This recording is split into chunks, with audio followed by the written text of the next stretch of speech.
Hello for love, everyone. So today I'm doing the third part of my talkovers of a PowerPoint on regression, which is part of the Bivariate Investigation 3.9 and Level 3.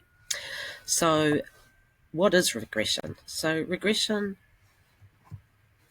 is a statistical method for finding out what the relationship is between two things and their strength. So it looks at the dependent variable and the independent variable that we met in the last video, and is used in a lot of different areas of mathematics.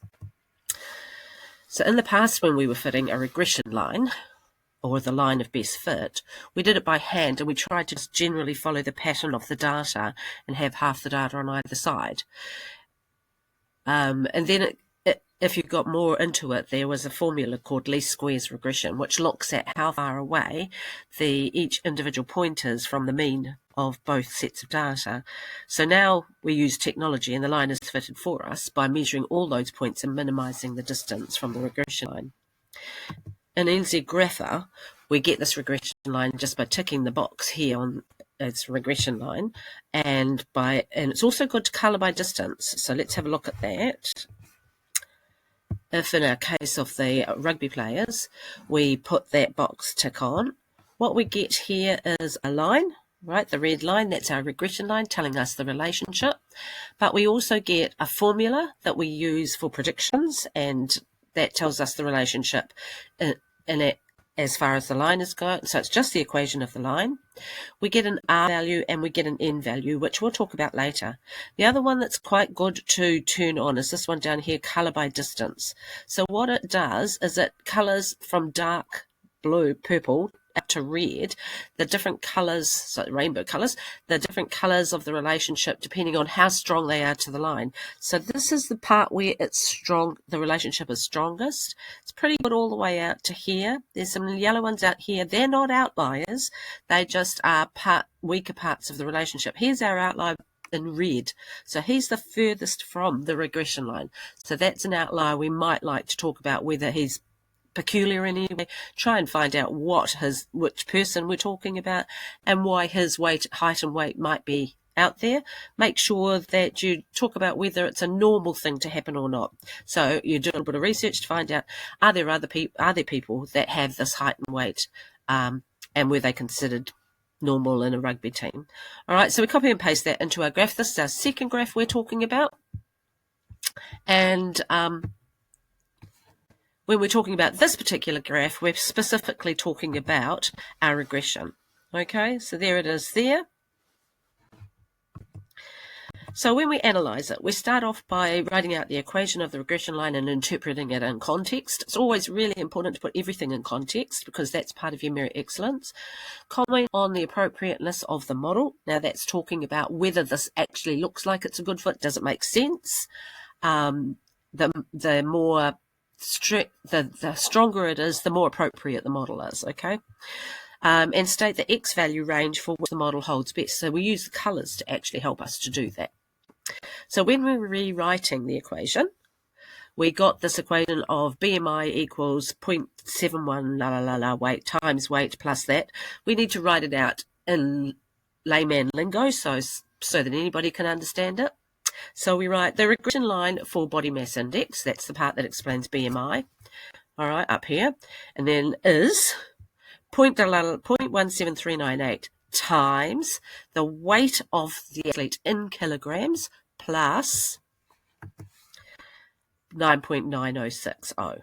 Okay, so this is the gradient of our line. If it's a positive value, we have a positive relationship. If it's a negative value, it's a negative relationship. So we need to go back and check what we wrote when we were describing our scatter graph. This is our explanatory variable.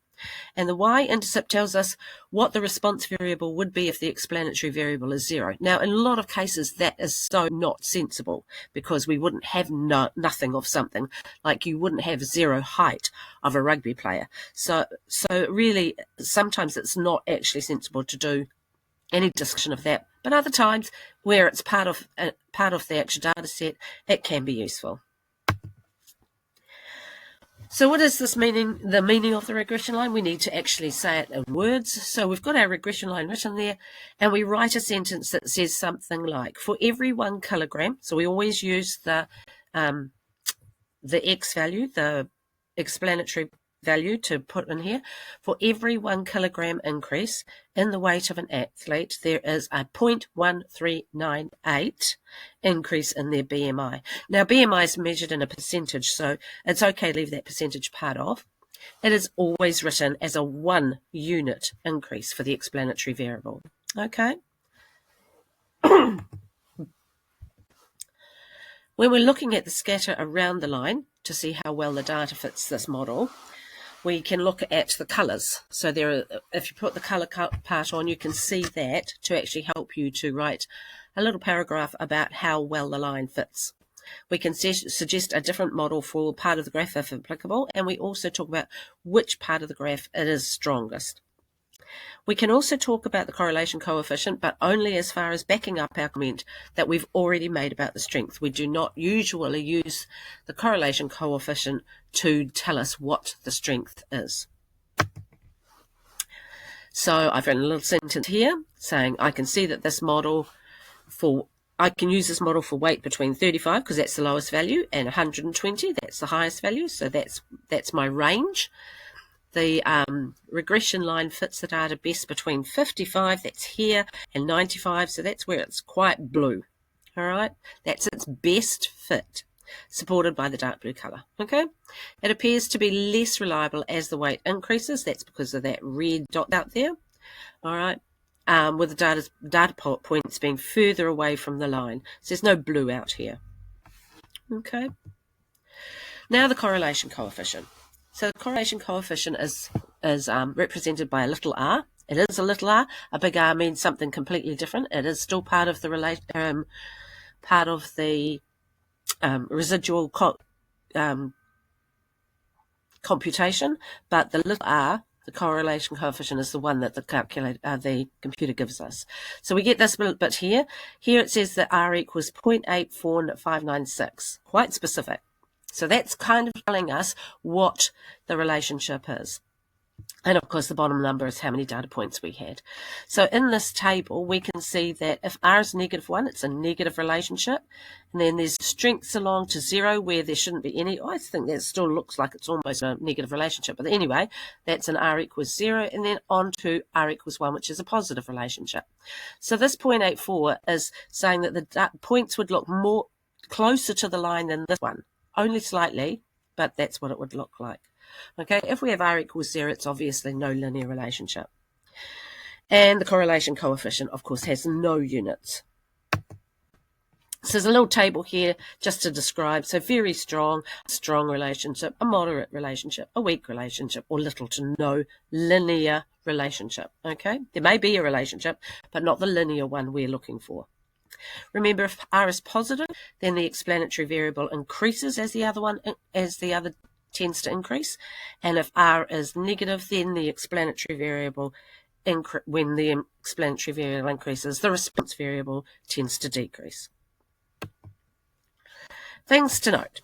Using r. We never use r to decide on our strength. We've already done that by looking at the scatter around our graph, but we can use it to back up our decision. So we can say the correlation coefficient is 0.84956. This supports my previous discussion that the strength of the relationship is strong. Also, r does not apply causality. Now, causality means that one thing causes another thing to happen. We cannot make that decision using r. We have to use our actual brains to figure out whether there is something whether we think that the x value causes the y value to happen. But we are saying there is a relationship between the two variables. Okay, thanks for listening.